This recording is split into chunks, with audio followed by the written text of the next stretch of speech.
What is going on, world? What's up, everyone? It's Zero here. Today I'm bringing you guys a brand new Starcraft 2 video. This one is between two players on the WCS Pro circuit. Spawning here in the bottom right-hand corner of Catalyst LE, playing with the blue Zerg pieces. He's currently down 2-0, trying to get this series back in his favor. His name is Nerchio. And on the opposite side of the map, his opponent, who's currently up 2-0, playing with the red Protoss pieces. His name is Haas. So, guys, Haas has been playing absolutely out of his mind, guys, these past couple of games in this series, and I am so excited to see what he has planned for us in game number 3. Whereas on the opposite side, Nerchio, I'm interested to see if he's going to cheese his opponent, or is he going to go for a different kind of build order. Would be very interested. He goes for the very fast natural base expansion, so I'm guessing a hatch gas pool is probably what he's going to end up doing on his side. Whereas on the opposite side, looks like a pretty standard gateway into the assimilator. Probably going to go ahead and get the natural base location. Nothing out of the ordinary here, at least at this point in the game. But my God, guys, Haas is really showing why this guy's one of the greatest and best players in all of StarCraft 2, and probably the best Protoss player in the world currently. He is just an absolute beast, guys, with the Protoss units. He's just a force to be reckoned with. He is so difficult to play against.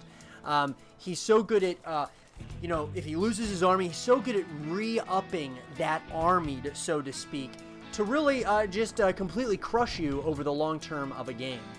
Looks like Haas has decided to go ahead and get his natural base location up and running, as well as a cybernetics core into a second assimilator. And guys, nothing out of the ordinary at this point. Looks like once again Nerchio's doing the exact same thing he did in game number 1 and 2. Pulls 2 drones out of the gas geyser right after getting 100 gas, so we can get that Zergling speed upgrade known as Metabolic Boost. So, looks like they got a couple of queens that are going to be coming out here for Nerchio. I'm going to keep an eye on Nerchio, but at the same time, I definitely want to keep an eye on what Haas is doing in his neck of the woods. And he's going for a pretty similar build as to what he's been doing in game 1 and game 2. I mean, very similar. Not a whole lot of change here by either one of these players, at least at this point. I would be interested to see what they both decide to do here. The third base is going to be going up here for Nerchio. So I like the decision to really start trying to macro up a big force here for Nerchio in the earlier stages of the game. He's got some Zerglings that are kind of roaming around, and I would like to see Nerchio be the one that really takes the fight to Haas. Don't let Haas, try to kind of control how the game and the speed of the game goes. I think Nerchio has to be a lot more aggressive to stay in and be competitive in this game. Zergling's going to nibble away at this front base, or this natural base location. Looks like more and more Zerglings are going to be coming, and they're going to try to possibly start nibbling away at this Stalker here. Looks like they probably will get the kill. We got a lot of Zerglings that are starting to come over here. Actually, there's only 4, but a lot of Zerglings did start dying there. It was becoming a Zergling graveyard over here. And I wonder if Haas is going to be able to kind of shell away a little bit at the cybernetics core. But this is what I'm talking about already. Nerchio is bringing the fight to Haas, and I like the decision making a lot on his part to do that, to really get start taking the fight to him. That's what I think you need to do in order to win against a player of the magnitude of Haas. Looks like Haas has decided to get Robotics Facility, Twilight Council into 3 gateways, or I should say 2 gateways into a Dark Shrine. The Dark Shrine gets canceled, and I wonder why he decided to cancel it. Possibly because this Overlord is going to see exactly what's going on. Maybe he wants to not show that he was planning on doing the Dark Shrine. Very interesting decision making. Lots of mind games go on in a game like this, guys. And I'm wondering if we're going to see that Dark Shrine go down very, very soon. Zerglings are all over the map, and this is what Nerchio does so well. He gets all the scouting information that he really needs in order, to really start becoming successful. He figures out exactly what his opponent's doing and sees exactly what is happening. War Prism's going to be coming towards this third base location here, and Nerchio is ready for it this time. He is 100% ready for the War Prism, and I don't think Haas would be smart to be dropping off here. Digging Claws are going to be coming up here for Nerchio. And, guys, I like the position right now for Nerchio, to be honest with you. Baneling Nest is going to be coming up here. I think that's a great decision. Currently, Haas, of course, is not out of this game just yet. I mean, he's obviously, of course, still in this game.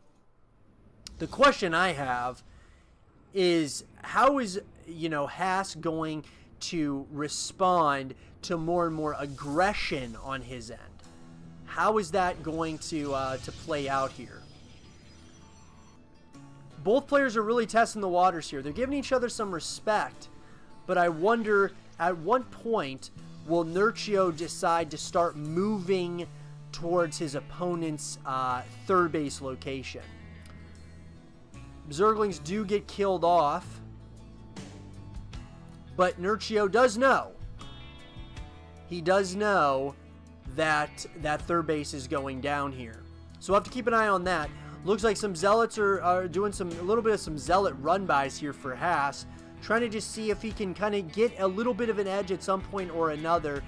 These Zerg units are going to try to get the surround on all these Zealots, and this would be a really big pickup if he was actually able to get a few of these Zealots, and that's exactly what happens.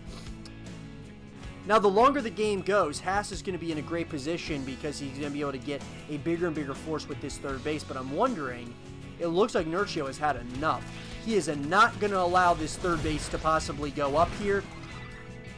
More and more units are going to be coming here, but it looks like Nerchio has decided to back off. He doesn't want to take this engagement quite yet. There's a lot of units, or at least a lot of Protoss units, up at this end at the third base location. Third base is up now. Nerchio must just be kind of waiting it out here. He must want to wait and see what ends up happening in this game here, or I should say, you know, what the move is going to be for Haas. I would really like to see Haas start pushing onto the opposite side of the map here. I think that would be smart, and I think Nerchio needs to do the same thing. I think Nerchio knows he's ahead right now, but I think Nerchio needs to really start pressuring this third base location here. Because like I said, the longer the game goes, I feel that it's going to go in favor of Haas here. I think Nerchio is going to need to push and try to do some crucial amounts of damage, maybe get the cancel on this third base location. Looks like roly-poly upgrade is going to be coming up here for Nerchio here as well. Get the speed for those banelings.